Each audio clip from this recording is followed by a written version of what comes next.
6 minutes, pas une de plus. Et pourtant, ces 6 minutes-là allaient redessiner toute la diplomatie mondiale. Sur le perron de la Maison-Blanche, Benjamin Netanyahou venait de livrer son numéro debout aux côtés de Donald Trump. Sourire maîtrisé, promesse de paix, grands mots sur la civilisation, le spectacle était parfait. Mais à des milliers de kilomètres de là, dans un bureau discret de l'Élysée, un homme de 39 ans fixait l'écran sans ciller. Et son regard lui ne trompait pas. Il avait compris. Sébastien Lecornu venait de saisir ce que personne d'autre n'avait vu.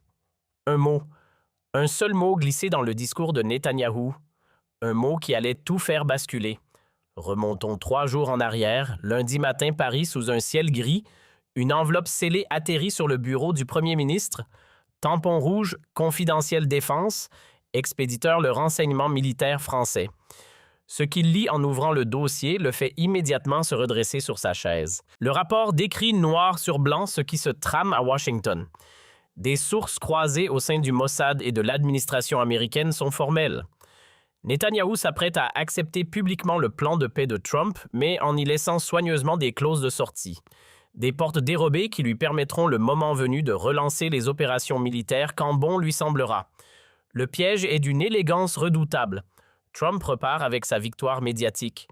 Netanyahou empoche le soutien américain pour poursuivre la guerre.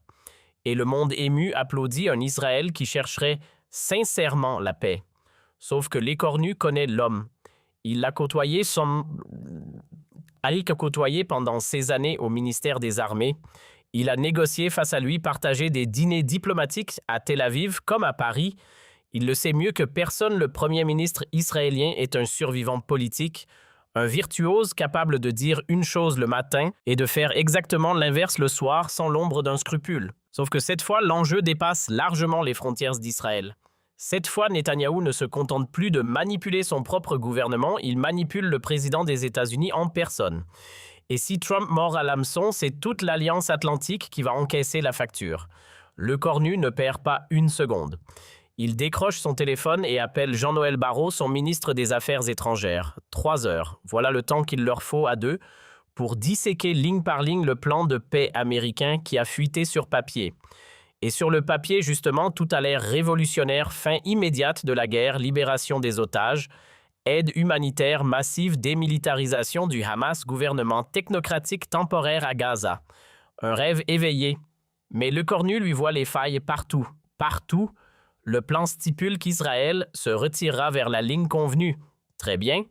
Mais quelle ligne tracée par qui décider qu'en silence radio? Le Hamas doit déposer les armes. D'accord. Mais qui vérifie selon quelle modalité le texte reste muet. C'est exactement le genre de document qui permet à Netanyahou de dire oui publiquement, caméra braquée, tout en conservant intacts tous les leviers pour dire non en pratique. Dès le lendemain, Lecornu convoque une réunion ultra confidentielle du Conseil de défense. Autour de la table, Macron en personne, les chefs militaires, le patron de la DGSE. L'atmosphère est lourde. Lorsque Lecornu achève son briefing, Macron pose la seule question qui compte vraiment: qu'est-ce qu'on fait? La réponse, Lecornu l'a préparée. Elle tient en 3 mouvements. Contacter Washington discrètement par les canaux diplomatiques pour faire remonter les inquiétudes françaises. 2. Bâtir une position française claire, argumentée, prête à être défendue. 3. Et là, c'est la ligne rouge. Si Netanyahou pousse son jeu jusqu'au bout, être prêt à l'exposer publiquement. Devant le monde entier, la salle se fige, un silence glacial s'installe parce que, exposé publiquement, tout le monde sait ce que ça signifie, une crise ouverte avec Israël, des tensions frontales avec Washington et peut-être au bout du chemin, un isolement diplomatique de la France. Macron laisse le silence s'installer, puis il hoche lentement la tête. Vas-y, mais avance avec précaution. Netanyahou est redoutable. Première étape, un appel confidentiel avec le conseiller à la sécurité nationale américain. Lecornu y va en diplomate poli, mesuré mais ferme. Il pose les préoccupations françaises une à une sans détour. En face, la réponse est d'une banalité glaçante. Nous avons confiance. 3 mots, c'est tout. Lecornu comprend à l'instant. Washington ne veut pas entendre. Trump veut sa victoire et Netanyahou est en train de la lui servir sur un plateau. Fin de la conversation. Si l'Amérique refuse d'écouter dans l'intimité d'un appel sécurisé, alors peut-être qu'elle entendra en public. Lecornu demande à son équipe de préparer un discours. Une conférence de presse programmée le jour même de l'annonce Trump-Netanyahou. Un discours qui osera poser face caméra les questions que personne n'ose formuler. 29 septembre 2025. Netanyahou arrive à la Maison-Blanche. Les caméras du monde entier sont braquées sur lui. Trump l'accueille comme un vieil ami. « Bibi, mon ami, on va écrire l'histoire aujourd'hui. » À Paris, il est 20h30. Le cornu regarde la scène depuis Matignon. Son équipe a installé plusieurs écrans dans la pièce C, CNN, BBC, Al Jazeera. Les mêmes images traduites dans 3 langues, le même théâtre. Trump s'empare du micro. Il va parler pendant une demi-heure. C'est potentiellement l'un des plus grands jours de la civilisation, lance-t-il visiblement ravi. Nous sommes au-delà de très proches. Il déroule ensuite son plan en 20 points: fin de la guerre, libération des otages, aide humanitaire, démilitarisation du Hamas. Ligne par ligne, tout sonne parfait, trop parfait. Et puis vient le moment, celui que tout le monde attend. Netanyahou s'avance vers le micro. Il prend son temps, puis il lâche sa phrase « Je soutiens votre plan pour mettre fin à la guerre à Gaza. Il ramènera tous nos otages, démantèlera le Hamas et garantira qu'il ne menace plus jamais Israël. » La salle explose en applaudissements. Trump affiche un sourire immense, presque enfantin. Les journalistes se ruent sur leur téléphone. Percée historique, Netanyahou accepte le plan de paix. Les tweets partent en rafale, la planète entière semble respirer. Mais à Matignon, un homme ne sourit pas. Le cornu vient d'entendre quelque chose que personne n'a relevé. Trump reprend « Si le Hamas rejette l'accord, Bibi, tu auras notre soutien total pour faire ce que tu as à faire. » Netanyahou embraye aussitôt « Cela peut se faire de la manière facile ou de la manière difficile, mais cela sera fait. » Le cornu appuie sur pause. Il rembobine, il réécoute, 1 fois, 2 fois. « Vous avez entendu ?» lance-t-il à son équipe. Il ne dit pas « quand nous atteindrons la paix ». Il dit « si le Hamas rejette ». Il a déjà anticipé le refus. Il l'a déjà intégré à son scénario. Son conseiller hoche la tête lentement comme si une pièce venait de s'emboîter dans un puzzle qu'il redoutait de voir se compléter. Exactement ce que disait le rapport. Netanyahou a besoin que le Hamas rejette. C'est tout son plan. Le jour où il refuse, il sort sa phrase toute prête. « J'ai essayé, ils n'ont pas voulu. » Et à ce moment-là, Trump est piégé par sa propre promesse face caméra. Il lui doit son soutien total pour continuer la guerre. Le temps joue contre eux. Juste assez de minutes pour que les médias du monde entier diffusent l'image d'un accord historique. Pas assez pour que cette image devienne vieille information. La fenêtre est étroite. Il faut agir maintenant. Il descend jusqu'à la salle de presse. Une vingtaine de journalistes patientent, carnets ouverts, caméras allumées. Dans leur tête, le scénario est déjà écrit. Le Premier ministre va féliciter Trump et Netanyahou saluer l'accord, prononcer quelques phrases diplomatiques bien calibrées. Une formalité, un paragraphe pour les dépêches. Personne, absolument personne n'est préparé à ce qui va se passer. Le cornu s'installe derrière le pupitre. Il pose ses notes. Il prend une respiration. Puis il commence d'une voix calme, mais d'une fermeté qu'on sent immédiatement différente. « Mesdames et messieurs, bonsoir. Il y a quelques heures, le président Trump et le premier ministre Netanyahou ont présenté un plan pour Gaza. La France reconnaît les efforts américains. » Jusque-là, tout est dans l'ordre. Les stylos glissent sur les carnets. Rien d'extraordinaire. Et c'est là qu'il fait cette pause. Une pause calculée de quelques secondes à peine.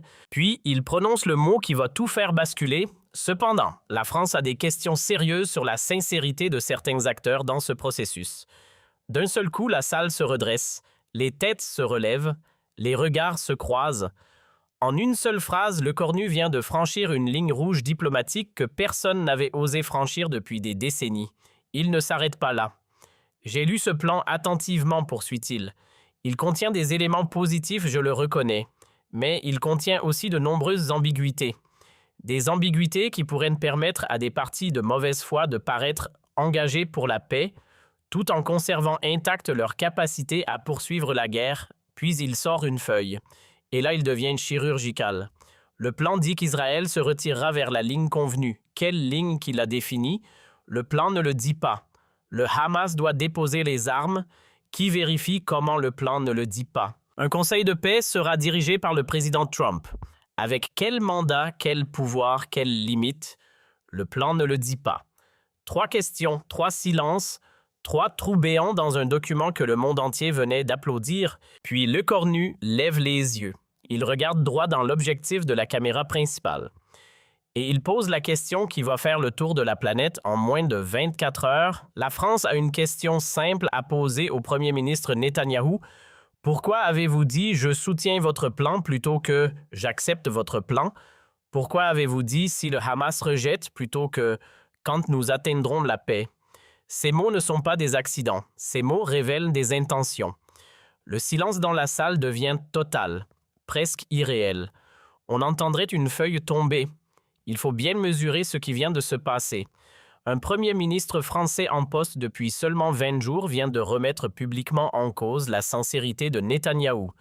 Devant les caméras du monde entier, sur la scène internationale, sans filet, il ne recule pas. Au contraire, il enfonce le clou. La France croit en la paix véritable, pas en la paix théâtrale. Une paix véritable, cela exige 3 choses, et seulement 3. Des engagements clairs, des mécanismes de vérification robustes et une volonté sincère de toutes les parties. Le plan Trump-Netanyahou contient partiellement le premier élément. Il ne contient pas le second. Et nous avons de sérieux doutes sur le troisième. Un journaliste de Reuters lève la main. Tendu, êtes-vous en train d'accuser Israël de mauvaise foi? Lecornu répond sans se départir de son calme. Je ne fais aucune accusation. Je pose simplement les questions que tout le monde devrait poser. Pourquoi accepter un plan truffé d'ambiguïté? Pourquoi un dirigeant qui cherche réellement la paix laisserait-il autant de portes de sortie grandes ouvertes? Il marque une pause et continue. Netanyahou peut facilement le prouver. Il peut accepter des mécanismes de vérification internationaux indépendants. Il peut accepter que l'ONU supervise l'application de l'accord. Il peut accepter un calendrier clair assorti de conséquences réelles en cas de non-respect. S'il accepte tout cela, je m'excuserai personnellement, publiquement. Je ferai mon mea culpa devant ces mêmes caméras. Mais s'il refuse, il laisse la phrase flotter, suspendue. Il n'a pas besoin de la terminer. Tout le monde dans la salle a complété mentalement ce qui manquait. Un autre journaliste prend la parole. N'avez-vous pas peur d'isoler la France, les États-Unis et Israël pourrait percevoir vos propos comme une trahison? Lecornu a un sourire triste. Vous voulez savoir ce qui isole vraiment un pays? Ce n'est pas de dire la vérité, c'est de rester silencieux quand la vérité doit être dite. La France s'est tue trop souvent. Au Rwanda, en Bosnie. Et aujourd'hui, je préfère 1000 fois une France isolée mais honnête qu'une France populaire mais complice. Un silence. Il enchaîne. J'ai encore un mot à adresser à mes collègues, les dirigeants européens. Ce film-là, nous l'avons tous déjà vu. Des accords magnifiques signés devant les caméras, des poignées de main millimétrées, des promesses de paix prononcées avec la main sur le cœur, et puis quelques semaines plus tard, la violence reprend. Les morts s'accumulent, et tout le monde fait semblant d'être surpris. Ce cycle-là, nous ne pouvons plus nous permettre de le prolonger. Alors oui, je pose des questions inconfortables. Oui, je remets en cause ce que d'autres acceptent sans y réfléchir une seconde. Parce qu'une vraie paix, une paix qui tient, mérite mieux que des applaudissements automatiques. La dernière question vient du fond de la salle. Un journaliste israélien se lève, le ton est tranchant. Netanyahou sert son pays depuis des décennies. Vous êtes en fonction depuis 20 jours. N'est-il pas présomptueux, pour ne pas dire arrogant, de remettre en question son jugement? Lecornu ne bronche pas, passe une muscle. Il prend son temps pour répondre. L'expérience compte évidemment, mais l'expérience n'est pas synonyme de sagesse. On peut avoir 30 ans d'expérience dans la guerre et 0 jour d'expérience dans la construction de la paix.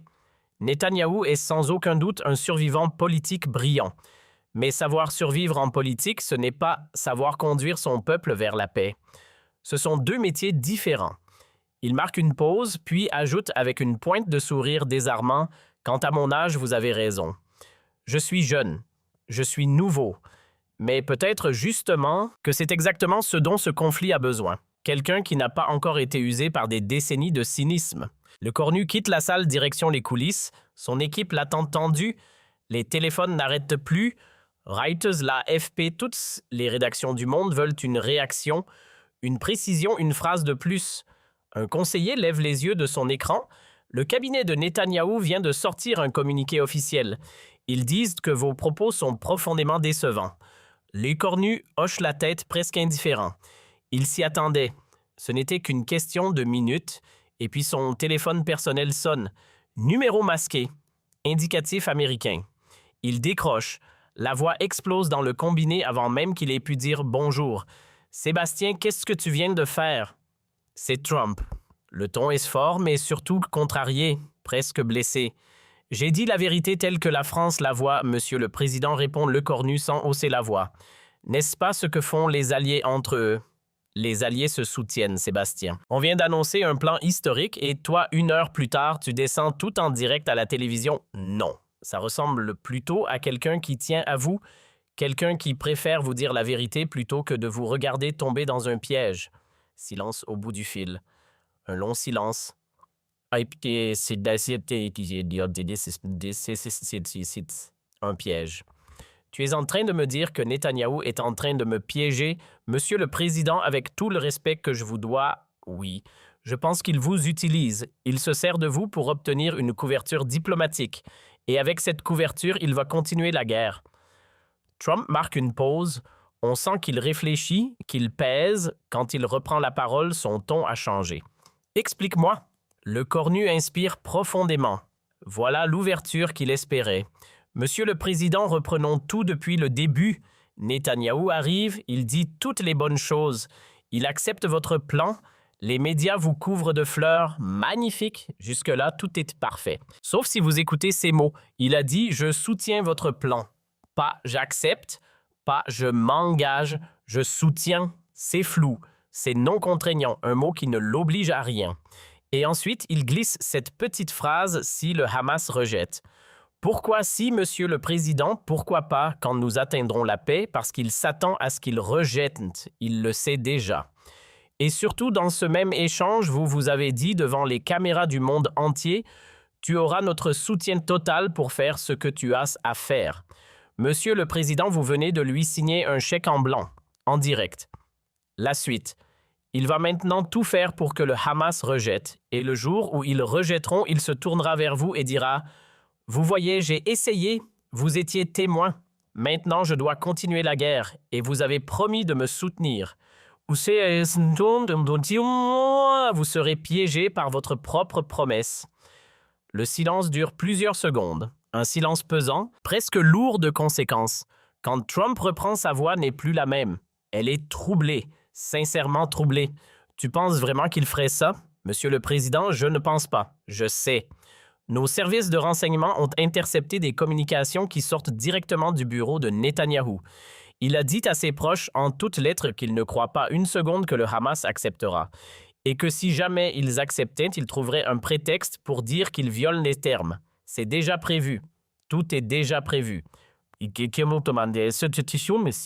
À l'autre bout du fil, Trump se tait, un long moment, puis il lâche d'une voix où la colère a fait place à quelque chose de plus inquiet. Si tu as raison, je vais avoir l'air d'un idiot. Non, monsieur le président, si j'ai raison et que vous agissez maintenant, vous aurez l'air d'un leader qui refuse de se laisser manipuler. C'est tout l'inverse. Mais si vous ignorez cet avertissement et que Netanyahou fait exactement ce que je viens de vous décrire, alors oui, là, l'histoire ne sera pas tendre avec vous. Silence. Puis une question que personne n'aurait imaginé entendre sortir de la bouche de Donald Trump. Qu'est-ce que tu me suggères? C'est la première fois dans cette conversation qu'il demande conseil au lieu de dicter. Lecornu le remarque immédiatement. Ajouter des garanties au plan Monsieur le Président. Insister pour des mécanismes de vérification internationaux totalement indépendants. Dire clairement à Netanyahou qu'il doit accepter une supervision de l'ONU.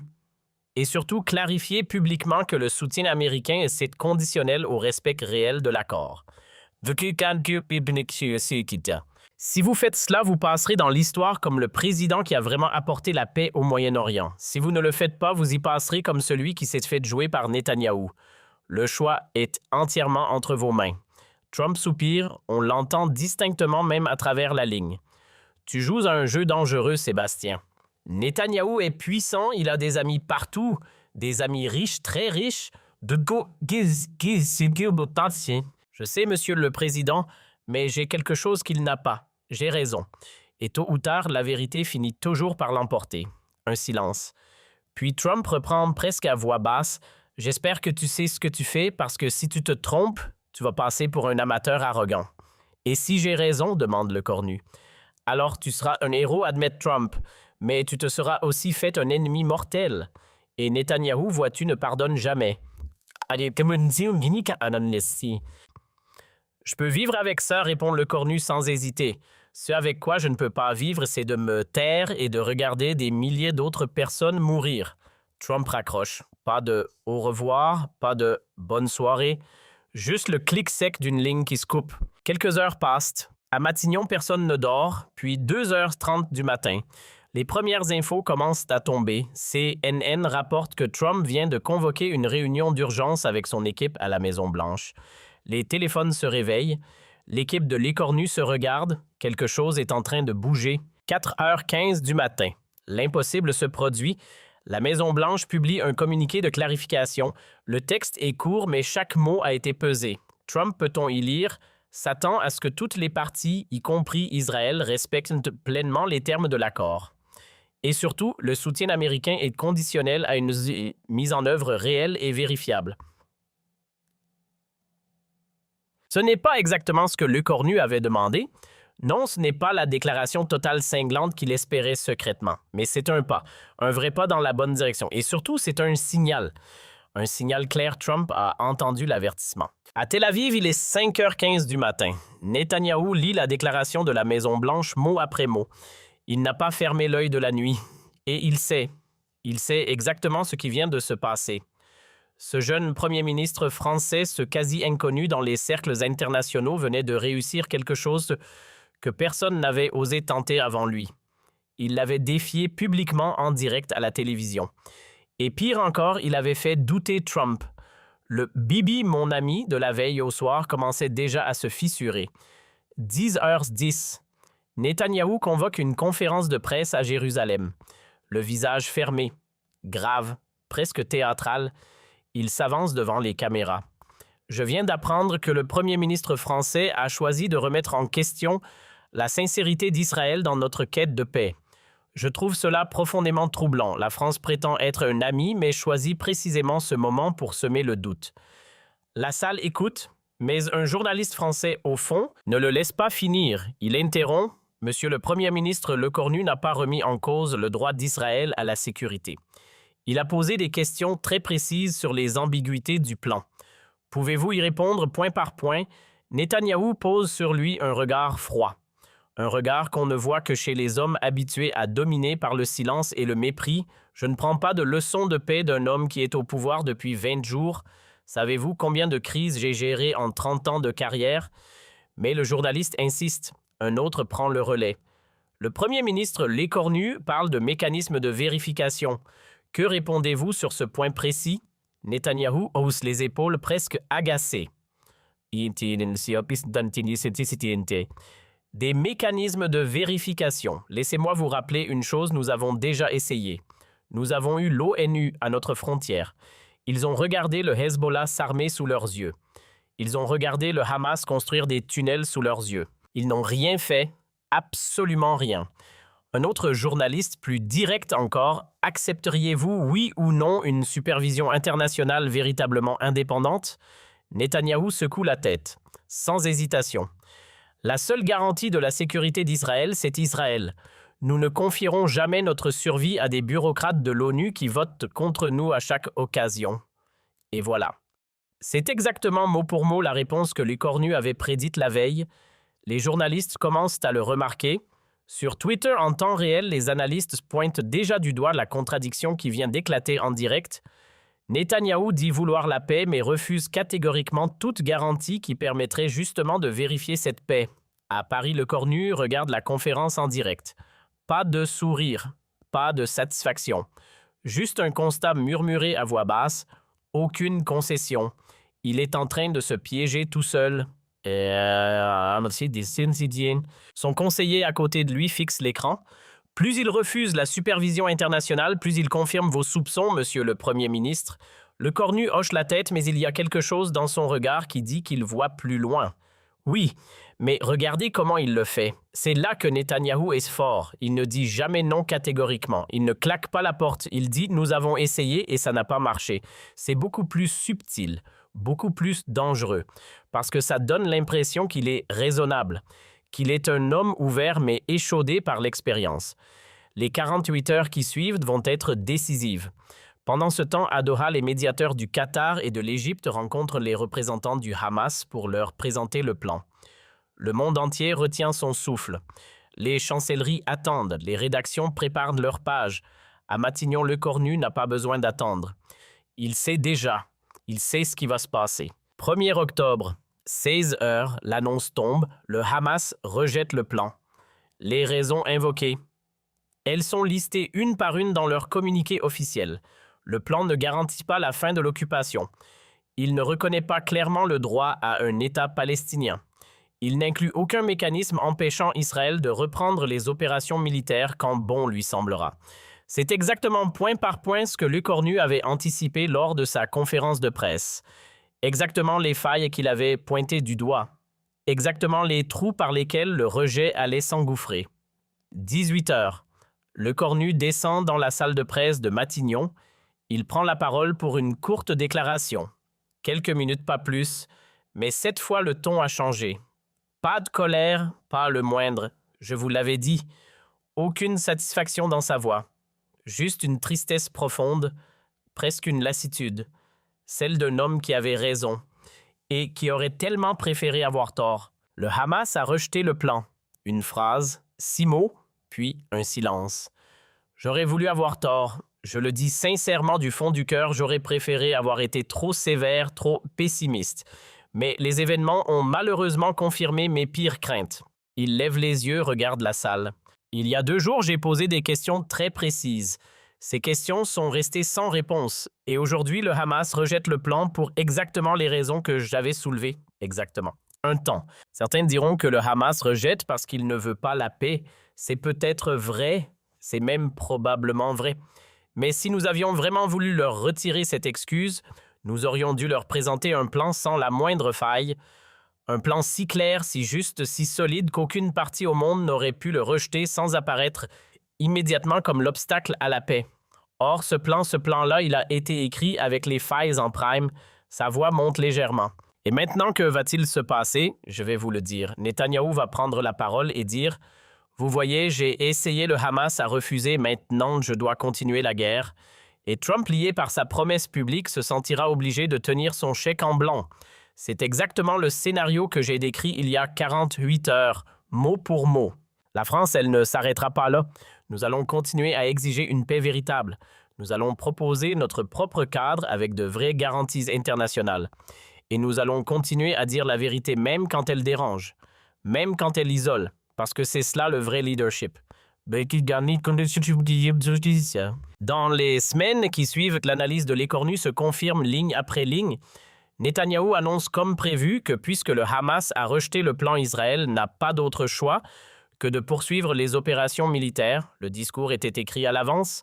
Tout le monde le comprend maintenant. Mais cette fois, quelque chose a changé dans la réaction internationale. Les digues se fissurent. L'Union européenne, portée par la position française, adopte une résolution appelant à des garanties internationales contraignantes. Plusieurs capitales européennes commencent à parler ouvertement de reconnaissance d'un État palestinien. Les tabous tombent les uns après les autres. Et plus spectaculaire encore aux États-Unis même, plusieurs membres du Congrès, y compris dans le camp républicain, commencent à poser publiquement des questions sur le soutien inconditionnel à Israël. Trump lui-même devient plus prudent dans ses déclarations. Il ne retire pas son soutien, non ce serait trop dire. Mais il cesse de distribuer des chèques en blanc. Quelque chose s'est déplacé. Lentement, mais c'est déplacé. Pour Lecornu, les conséquences furent, disons-le franchement, mitigées. Très mitigées. Sur la scène internationale, sa stature explose littéralement. Du jour au lendemain, il devient l'un des dirigeants européens les plus écoutés. Les forums se l'arrachent. Les capitales européennes le consultent. Le New York Times lui consacre un portrait élogieux le qualifiant de « nouvelle voix de la raison en Europe ». À Washington, à Berlin, à Londres, on s'intéresse soudainement à ce jeune Français. Mais en France, c'est une autre histoire, une toute autre histoire. À Paris, sa situation intérieure reste précaire pour ne pas dire suspendue à un fil. Les socialistes maintiennent leurs menaces de censure. L'extrême droite exige des ruptures radicales. Les syndicats enchaînent les grèves. Le paradoxe, c'est ces cruels célébrés à l'étranger, fragilisés à domicile. Lors d'une interview télévisée, un journaliste lui pose la question. Celle qui pique. Celle que tout le monde se pose tout bas. Monsieur le Premier ministre, vous avez gagné énormément en stature internationale, c'est indéniable. Mais votre gouvernement est au bord de la chute. Franchement, était-ce vraiment le bon moment même pour cette confrontation? Le cornu prend le temps de réfléchir. Il ne répond pas tout de suite, puis, vous savez, on me pose cette question sous toutes les formes possibles. Certains la formulent autrement. Tu aurais dû te concentrer sur tes problèmes internes. Je comprends. Mais je vais vous dire quelque chose et j'aimerais que cela soit entendu. Il n'y a jamais de bon moment pour dire la vérité. Jamais. Si j'avais attendu que ma situation politique soit stable pour parler, j'aurais attendu trop longtemps. J'aurais peut-être attendu pour toujours.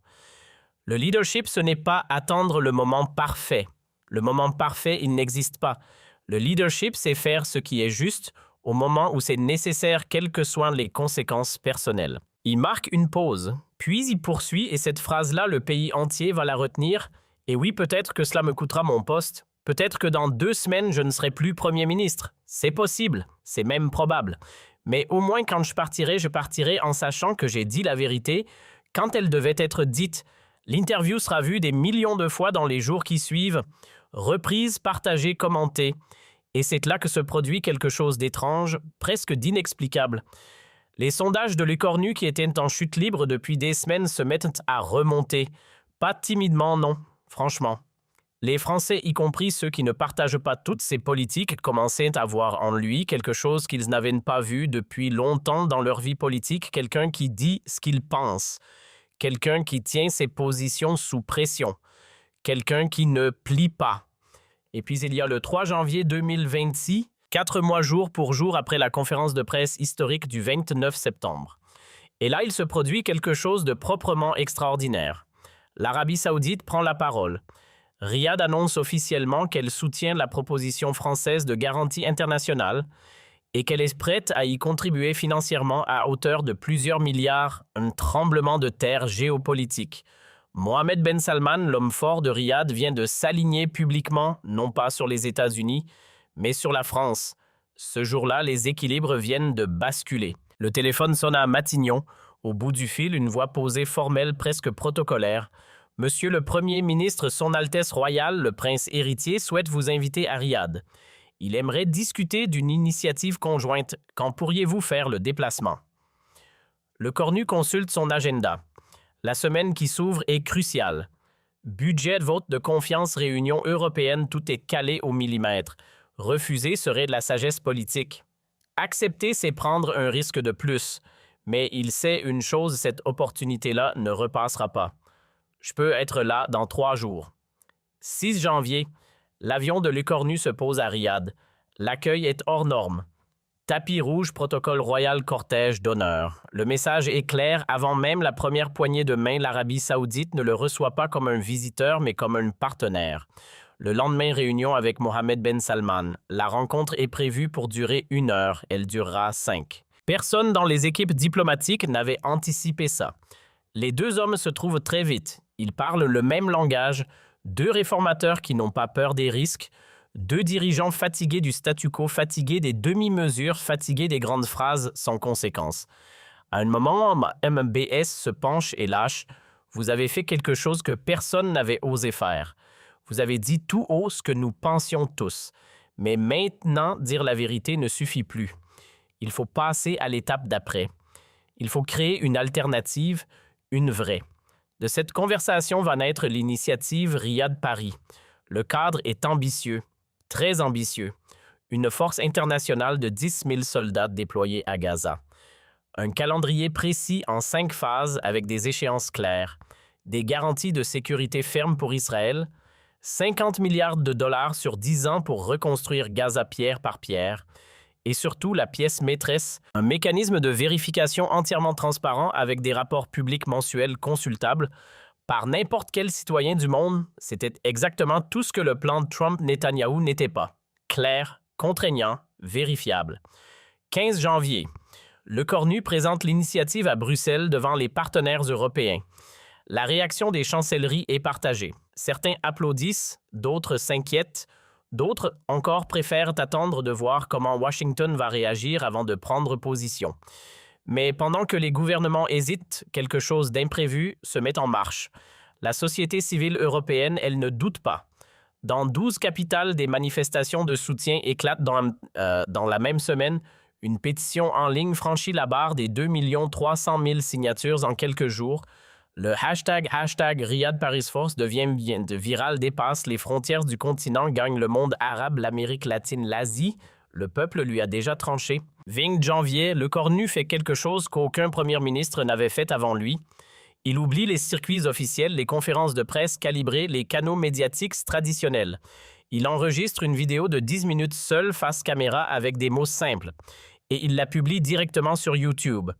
Mes chers concitoyens, je veux vous parler directement, sans filtre.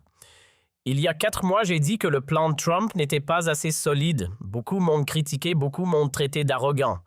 Mais j'avais raison. Aujourd'hui, avec l'Arabie saoudite, nous avons bâti autre chose. Pas un plan vague, pas un théâtre diplomatique.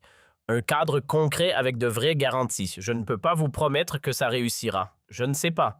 Mais je sais que nous devons essayer. Et pour ça, j'ai besoin de vous. J'ai besoin que vous fassiez pression sur vos gouvernements. Parce que la paix, la vraie paix, elle ne vient jamais d'en haut. Elle vient toujours de la volonté du peuple. La vidéo est vue 15 millions de fois en quelques jours. Pour la première fois depuis des décennies, un plan de paix ne reste pas enfermé dans les cercles diplomatiques. Il sort.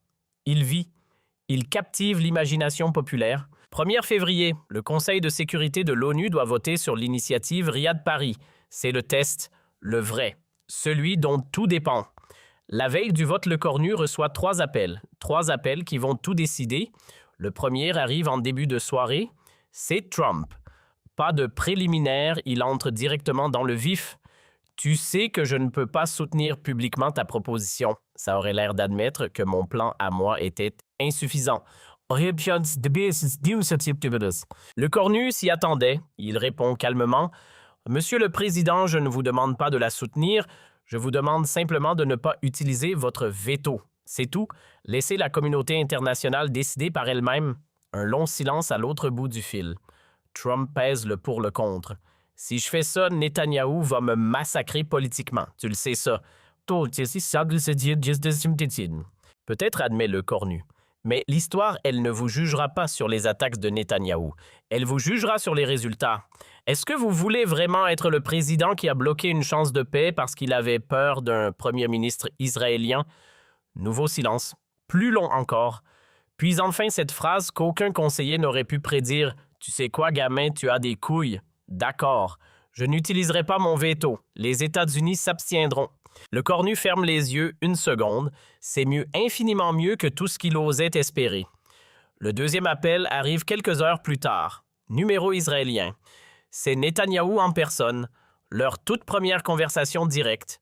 Le ton est glacial dès la première seconde. Monsieur le Premier ministre, vous réalisez ce que vous êtes en train de faire. Vous imposez un plan à Israël sans notre consentement. Et comme tu dis, c'est un deep show pour les autres. Avec tout le respect que je vous dois, répondre le Cornu sans s'émouvoir, je ne vous impose rien du tout. Je propose un cadre à la communauté internationale, vous êtes parfaitement libre de le rejeter. Mais si vous le rejetez, alors le monde entier saura que c'est Israël qui refuse une paix vérifiable. Vous me mettez dans une position impossible. Non! Je vous mets dans une position où vous devez choisir entre une vraie paix et une guerre perpétuelle. C'est inconfortable, je vous l'accorde, mais c'est nécessaire. Netanyahou sent que le registre de l'intimidation ne fonctionne pas.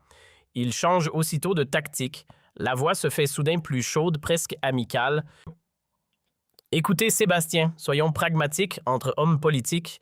Que voulez-vous vraiment plus d'influence pour la France à l'ONU des contrats de défense? Un accord sur autre chose. Dites-moi votre prix. Le Cornu sent la colère monter dans sa poitrine. Il la contrôle. Il prend une seconde avant de répondre d'une voix devenue glacée. Monsieur le Premier ministre, je ne suis pas à vendre. Je veux simplement une chose, que cette guerre se termine. Si vous pensez que c'est impossible, alors nous n'avons plus rien à nous dire. Un silence. Puis la réponse de Netanyahou devenue froide comme de la pierre. Vous êtes en train de faire une erreur qui pourrait vous coûter toute votre carrière. Ma carrière, monsieur le Premier ministre, ne m'intéresse pas autant que vous semblez le croire. Bonne journée. Il raccroche. Le troisième appel arrive peu après minuit. Indicatif britannique, le cornu décroche. À l'autre bout, une voix qu'il connaît bien, un ancien premier ministre britannique, membre du Conseil de paix, mise en place par Trump. L'un des rares à avoir lu l'initiative française ligne par ligne. Sébastien, j'ai épluché votre proposition en détail. C'est brillant, vraiment brillant. C'est tout ce que le plan Trump aurait dû être dès le départ. Merci. Venant de vous, ça compte énormément. Mais je dois vous mettre en garde. Netanyahou ne va pas lâcher. Il va mobiliser tous ses alliés, tous ses réseaux, toute son influence pour torpiller cette initiative. Préparez-vous. Je sais, mais franchement, vous pensez qu'elle a une chance. L'ancien premier ministre hésite, on sent qu'il pèse chaque mot. Honnêtement, si le vote passe demain, si les États-Unis s'abstiennent réellement, si les pays arabes restent unis derrière vous, alors oui. Pour la première fois depuis des décennies, je pense qu'il y a une vraie chance. Une vraie. Une pause, puis, mais Sébastien, il faut que vous compreniez quelque chose. Si cela réussit, vous allez devenir l'un des leaders les plus influents d'Europe, du jour au lendemain. Mais si cela échoue, vous serez politiquement détruit. Netanyahou s'en chargera personnellement, il s'en assurera. Êtes-vous vraiment prêt à ça? À l'autre bout du fil, le cornu ne répond pas immédiatement. Il ne répond pas tout de suite, le silence s'étire. Dans sa tête, les images défilent à toute vitesse. C'est 4 mois à Matignon. La conférence du 29 septembre ce soir où il avait franchi la ligne. L'appel de 2 heures du matin avec Trump. Toutes ces fois où il aurait pu choisir le silence, se protéger, se ranger. Toutes ces fois où il avait choisi autrement. Puis, enfin, il parle. Monsieur le Premier ministre, je vais vous répondre honnêtement. J'ai 39 ans. Si ma carrière politique s'arrête demain matin, elle aura déjà été plus longue que celle de beaucoup d'autres. J'aurais déjà vécu plus que je n'en demandais. Mais si je reste silencieux maintenant, si je laisse passer cette chance parce que j'ai peur des conséquences, alors je ne pourrai plus jamais me regarder dans un miroir. Il marque une pause. Alors oui, je suis prêt. 2 février 2026, 10 heures du matin à New York. Le vote commence au Conseil de sécurité de l'ONU. La tension dans la salle est presque palpable à travers les écrans du monde entier. La résolution présentant l'initiative Riyad Paris est lue à voix haute. Chaque mot résonne. L'ambassadeur français prend la parole pour un discours passionné de 15 minutes. Il ne demande pas un vote pour la France, il demande un vote pour la paix. L'ambassadeur saoudien enchaîne sobre et puissant, il parle de la nécessité d'une paix réelle, pas d'une paix théâtrale. Puis vient le moment que tout le monde attend. L'ambassadeur américain prend la parole. Il annonce d'une voix mesurée que les États-Unis s'abstiendront. Des murmures de surprise parcourent la salle. Certains diplomates se regardent incrédules. Trump a tenu parole. L'ambassadeur israélien tente une dernière intervention. Mais elle sonne faible, défensive, déjà vaincue. Le vote est appelé. Un par un, les pays s'expriment. La Russie pour, la France pour, le Royaume-Uni pour, le Gabon pour, l'Équateur pour, Malte pour, le Japon pour, le Mozambique pour, la Suisse pour, l'Algérie pour, la Slovénie pour, la Corée du Sud pour, le Guyana pour, les États-Unis abstention. 14 pour, 0 contre, une abstention. La résolution passe. Dans la salle de contrôle de Matignon où Lécornu et son équipe suivent la retransmission en direct, un silence stupéfait s'abat. Plusieurs secondes pendant lesquelles personne n'ose parler, personne n'ose bouger, comme si tout le monde attendait de comprendre que c'était bien réel. Puis l'équipe explose. Applaudissements, embrassades, larmes retenues. Tout le monde saute sur ses pieds. Tout le monde, sauf le cornu. Lui, il reste assis, le regard fixe. Il essaie de comprendre ce qui vient de se passer. 4 mois plus tôt, il était juste un jeune premier ministre qui avait osé poser des questions inconfortables devant une salle de journalistes. Ce soir, il venait de faire passer à l'ONU une résolution qui pouvait changer le cours de l'histoire. Et soudain, le poids de tout cela commençait à peser sur ses épaules. Version française restructurée, tu l'as fait, s'écrie l'une de ses conseillères en le serrant dans ses bras, la voix brisée par l'émotion. Son directeur de cabinet à côté a les yeux mouillés. Il prononce à voix basse cette phrase que personne n'oubliera. Dans 100 ans, les étudiants en histoire étudieront ce moment. Mais le cornu, lui, ne s'autorise aucune euphorie. Il se lève lentement, Il reste calme, presque grave. « Ce n'est pas fini, dit-il doucement. Ça, c'était la partie facile. Maintenant, la partie difficile commence à faire en sorte que ça fonctionne réellement sur le terrain, dans la vraie vie. » Et il avait raison. Dans les jours qui suivent, la réaction est explosive, violente même. Netanyahou convoque une conférence de presse en urgence. Le visage congestionné par la colère, il accuse l'ONU de trahison et il accuse la France d'antisémitisme déguisé. Les mots sont lourds, calculés pour faire mal. Dans la foulée, des groupes de pression pro-israéliens lancent des campagnes coordonnées contre l'écornu à travers les médias et les réseaux sociaux. Puis viennent les menaces de mort, pas une, pas deux, des dizaines, certaines assez précises pour déclencher une alerte rouge. L'écornu reçoit une protection renforcée. Sa famille est discrètement transférée dans une résidence sécurisée. Sa vie du jour au lendemain n'est plus tout à fait la sienne, mais en même temps, quelque chose d'autre est en train de se passer, quelque chose de beaucoup plus puissant. En France, le soutien populaire explose. Littéralement. Son taux d'approbation qui stagnait à 34% grimpe jusqu'à 60% et 1% en une seule semaine. Du jamais vu pour un premier ministre en exercice dans un contexte aussi tendu. Partout en Europe, des manifestations de soutien s'organisent Berlin-Madrid, Rome-Bruxelles. Sur les pancartes, un seul visage, un seul nom. Il devient presque malgré lui un symbole de leadership moral. Et puis, il y a cette image, celle que personne ne s'attendait à voir. Au Moyen-Orient, à Gaza même, des manifestations pour la paix éclatent, malgré la destruction, malgré les ruines, malgré la faim. Des hommes, des femmes, des enfants se rassemblent dans les rues défoncées. Ils portent des banderoles improvisées. Et sur ces banderoles écrites en français 3 mots simples qui font le tour du monde, « Merci la France »,« Merci le Cornu ». 10 février, une délégation atterrit à Paris. Pas de délégation diplomatique cette fois. Non, des familles de victimes palestiniennes et israéliennes réunies pour la première fois autour d'une même cause. L'écornu les reçoit en privé à Matignon, sans caméra, sans journaliste, juste eux et lui. Une mère palestinienne s'avance. Elle a perdu ses 3 enfants sous les bombardements. Elle prend les mains de l'écornu dans les siennes, les serre fort. Et elle prononce cette phrase qui, par sa simplicité, va le hanter pendant des semaines. « Merci d'avoir essayé ». 4 mots, pas un de plus. Puis c'est un père israélien qui s'approche. Lui a perdu son fils soldat de 22 ans. Il regarde l'écornu droit dans les yeux et lui dit d'une voix grave « Monsieur le Premier ministre, je ne suis pas d'accord avec tout ce que vous avez dit ou fait, mais je respecte votre courage. La réunion dure 3 heures. 3 heures d'échange de larmes, de silence qui en disent plus que les mots. Quand elle se termine, quand la porte se referme derrière la délégation, l'écornu reste seul dans la pièce. Les yeux rouges, le dos un peu voûté. Il ne dit rien pendant un long moment, puis 10 jours plus tard, quelque chose d'inattendu se produit.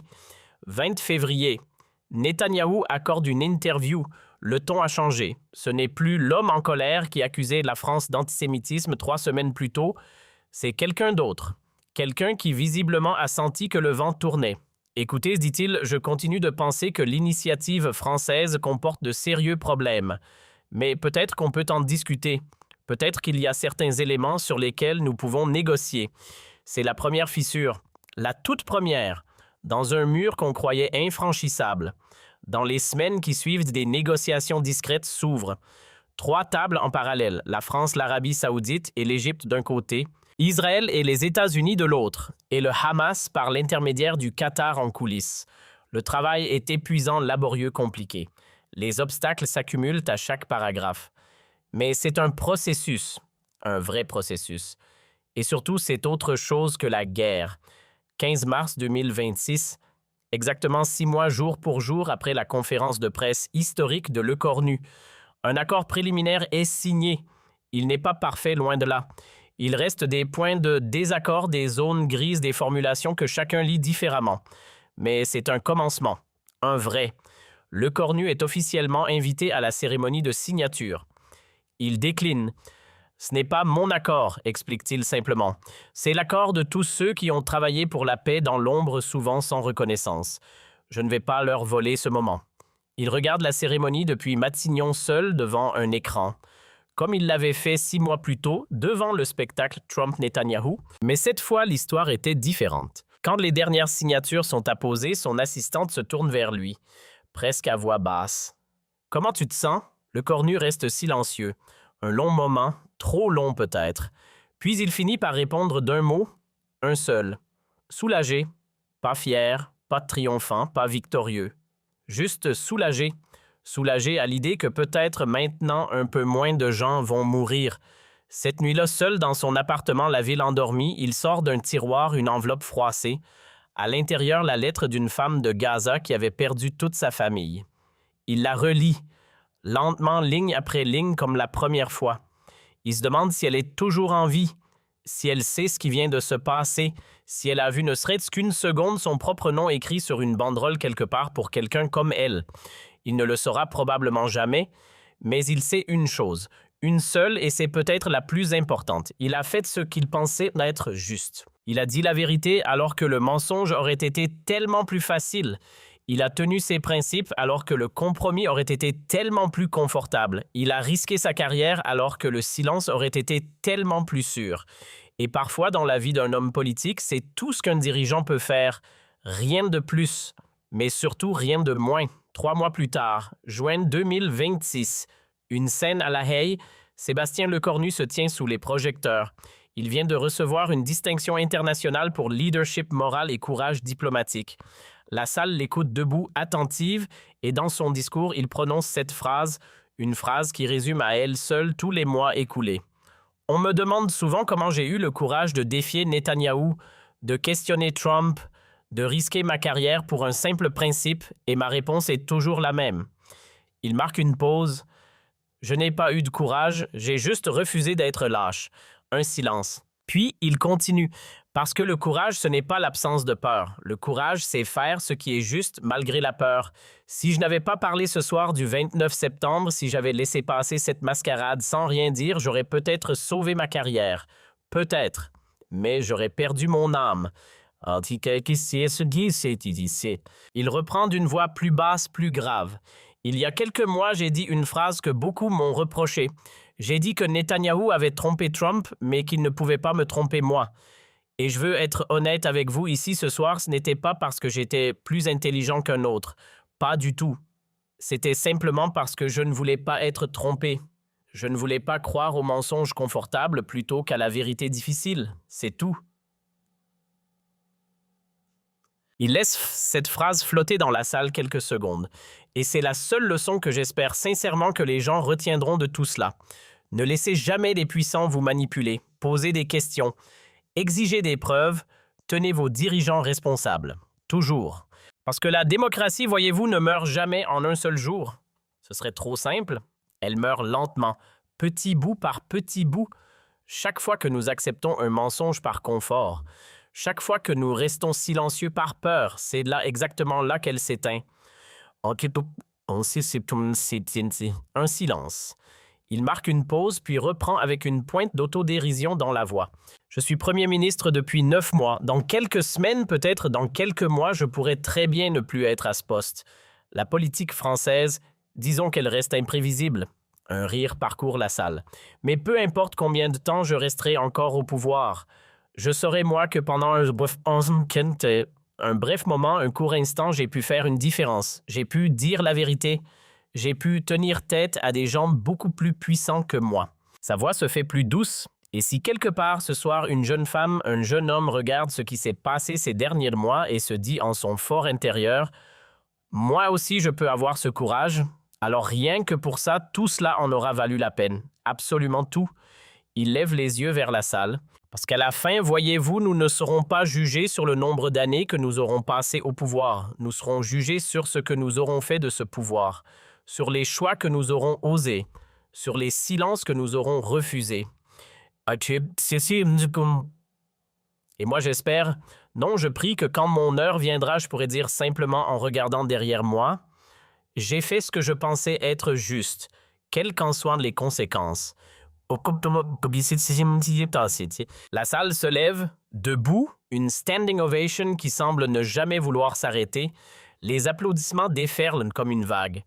Mais sur scène, Lecornu, lui, ne sourit pas. Pas vraiment. Pas de cette satisfaction qu'on attendrait d'un homme au sommet. Dans sa tête, ce ne sont pas les applaudissements qu'il entend. Il pense à cette femme de Gaza à sa lettre. Il pense à toutes ces familles qu'il a rencontrées dans son bureau à Paris, ces visages marqués par la perte. Il pense à tous ceux, palestiniens comme israéliens, qui ont souffert pendant que, loin d'eux, les politiciens jouaient leur petit jeu de pouvoir. Et là, sous les projecteurs, au milieu d'une salle en ovation, il se fait à lui-même une promesse silencieuse. Une promesse que personne n'entendra jamais. Tant qu'il aura une voix, il parlera. Tant qu'il aura une tribune, il l'utilisera. Tant qu'il aura une once d'influence dans ce monde, il continuera à dire la vérité. Même quand elle dérangera. Même quand elle l'isolera. Même quand elle coûtera. Parce qu'au bout du compte, tout se résume à une seule chose. Netanyahou avait trompé Trump. Mais Netanyahou n'avait pas pu tromper l'écornu. Non pas parce que l'écornu était plus intelligent, plus brillant, mieux entouré. Non, simplement parce qu'il avait choisi de voir. Il avait choisi de voir la vérité là où le mensonge aurait été tellement plus confortable à croire. Et voilà le paradoxe de notre époque. Dans un monde saturé de mensonges politiques, de fausses promesses soigneusement emballées de théâtre diplomatique filmé pour les caméras, ce simple choix, ce choix minuscule, ce choix de voir et de dire la vérité, était devenu révolutionnaire, c'était devenu contre toute attente le début d'un changement fragile, un changement incertain, un changement menacé de toutes parts, mais un changement quand même. Et parfois, c'est tout ce qu'on peut espérer. Parfois, un seul moment de vérité peut changer le cours de l'histoire. Ce soir-là, ce soir du 29 septembre 2025, quand un jeune premier ministre français au pouvoir depuis à peine 20 jours avait osé poser face caméra les questions que personne d'autre n'osait poser, avait été l'un de ces moments, l'histoire s'en souviendrait. Elle se souviendrait que ce jour-là, quelqu'un avait refusé d'être trompé et que ce refus tout simple, tout seul, avait tout changé.